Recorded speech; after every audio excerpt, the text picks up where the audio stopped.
All right, so there was so much that was said in last night's foreign policy national security debate. Lots on the Patriot Act, on immigration, and the role of the TSA, to name a few. But there was also quite a bit that wasn't said. The crisis in the Eurozone, more specific talk on China, North Korea, or Iraq. We want to dig a little deeper into what it all means with someone who is no stranger to presidential politics and foreign policy, former Reagan administration official and columnist, Craig Roberts. Dr. Roberts, it was very clear last night, both for the questions about the Patriot Act, about more sanctions for Iran, about more drones in Pakistan, that fear-mongering seems to be sort of a political strategy in some ways. Talk about that and your takeaway from what you saw at the debate last night. Well, it was a comedy show. You know, if any of these people, other than Ron Paul, he's the only one qualified to be president, but the American public doesn't have the sense to elect him. If any of the others were elected, it'd be like having, you know, an idiot ahead of a superpower. I mean, it's such amazing collection of stupidity. Any of these people would be an absolute total danger to not just to Americans, but to the entire world. What do you mean a danger? In what way? Well, they all want to go to war. You know, Michelle Bachmann wants to. She says Pakistan is more than an existential threat. Well, she doesn't even know what that means. But it sounds heavy, you know, like she's an intellectual. And all of them want to attack Iran. We have Herman Cain saying that the terrorists want to kill us all. Well, they're not having any success, are they? and Gingrich says we'll live in fear for the rest of our lives. Well, actually, he's right about that. We'll live in fear from the American warmonger police state, but not from the terrorist hoax. I mean, who are these terrorists? I mean, where are they? Why don't they ever do anything? You talk about, you know, the different mentions of the idea of going to war. I know one of the issues that's really been out there in terms of foreign policy is this issue of Iran. I know there's been increased talk of the need for a plan to deal with Iran, especially after the release of that IAEA report that suggested that Iran is still developing its nuclear capabilities. I know we spoke to you about that last week or the week before, but, you know, many of the candidates say more sanctions are needed. But I want to play what former Utah Governor Jon Huntsman said, and then we'll talk about it. We had a discussion earlier tonight about sanctions. Everybody commented on sanctions. Sanctions aren't going to work. I hate to break it to you. They're not going to work because the Chinese aren't going to play ball, and the Russians aren't going to play ball. Our interest in the Middle East is Israel, and our interest is to ensure that Iran does not go nuclear. All right, so Iran is definitely not going away as a political issue. Huntsman and Ron Paul, I think, tend to differ a lot more than with what should be done about Iran than the other candidates. What do you make of what was said? Was there any good idea that was mentioned last night in terms of how to deal with Iran?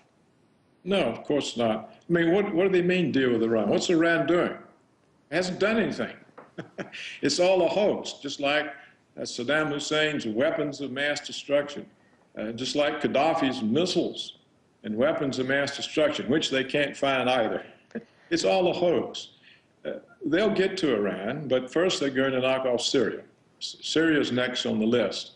And what's so amazing is all of these Arab Muslim countries, they sit there while they're knocked off one after the other. You would have thought that long before now they would have realized they share a common threat and organize. But no, they sit there and wait for NATO and the Americans to come get them. And Syria's next, and after Syria, they'll be Iran. I'm sure that will be the question for one of the future debates. Let's talk, though, now about China. Harsh rhetoric from many in the GOP, including those on stage last night. In a nutshell, according to them, China is a job killer. China needs to have more pain inflicted on it. On the other hand, these ideas about limiting trade to China that some of these candidates want to impose, these go against the very views of the majority in this country because it could hurt businesses. Now, I should mention, China was not discussed in last night's debate until literally the last 2 minutes, I think. But it has been discussed in previous debates and will be again. Dr. Roberts, what do you make of what is clearly a case of flip-flopping on China, at least in terms of rhetoric versus action? Well, it's just part of the threat hype. You know, the threats now are everywhere. They're all the Middle East, the Arabs, the Muslims, the Chinese, the Russians. The threat is everywhere. It's just part of the threat hype. It doesn't really have any basis in anything. You know, China is America's largest creditor. They're our biggest banker. And certainly the American corporations, which now produce their production that they sell to Americans abroad in China, they're not going to go along with any sort of restrictions on China because it means restrictions on their own profits. And the American corporations are far more powerful than the government because the government's in their pocket. So there's not going to be any trade restrictions on China. It would mean restrictions on American corporations. All right, I want to play another clip from the debate. This was in the report we showed, but I got to play it again. This is in regards to the Patriot Act and the role that the TSA should have. The folks who are most likely to be committing these crimes, if you look at, I mean, obviously it was people. Obviously, Muslims would be someone you'd look at. Absolutely, those are the folks who are the radical Muslims, are the people that are committing these crimes. All right, so this is a debate that's being seen by people around the world. How does this type of response fare internationally? Well, it shows that the candidates for the presidency are idiots.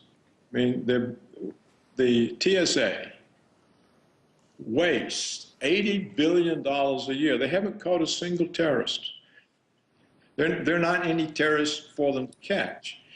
Moreover, they don't focus on Muslims or people who look like terrorists. They focused on everybody.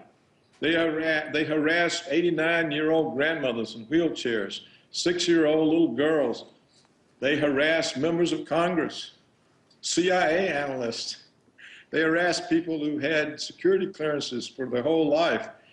They can't tell the difference between a high-placed American citizen, a U.S. senator, and a possible terrorist. The TSA should simply be abolished. It doesn't perform any useful function except to get Americans accustomed to having all their rights violated. That's the only function. Let's switch gears now to U.S.-Russia relations for a moment. The U.S. anti-missile defense system has been a sticking point between the two countries for a long time. But just today, we heard some very strong words from Russian President Dmitry Medvedev aimed at the U.S. We can talk about this in a second, but let me play what the president warned could happen if the U.S. continues to move forward with missile defense plans along Russia's border. Russia will deploy contemporary strike systems in the west and south in order to prevent fire damage from U.S. missile systems deployed in Europe.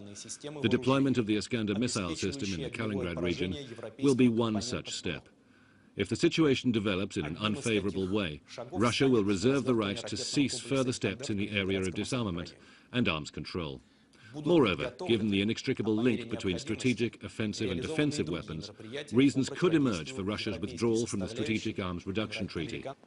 All right, so here we have him saying Russia could pull out of the START treaty, signed back in April of 2010, and stop nuclear disarmament if the U.S. continues to deploy its missile defense shield in Europe. Dr. Roberts, what is going on here? Well, I find two things very puzzling about the Russian president's statement. What does he mean if Washington goes ahead with the planned shield? It's already in place. What does he mean if? Like it's going to happen in the future? It's already there. The United States already has its missile bases and its radar systems surrounding Russia. They're there.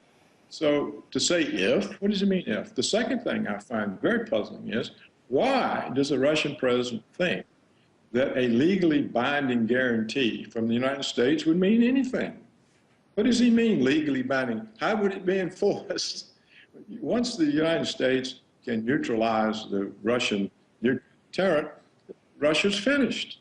And that's what the purpose of this missile system is to take Russia out of contention so that it can't have any effect on the American drive for world hegemony.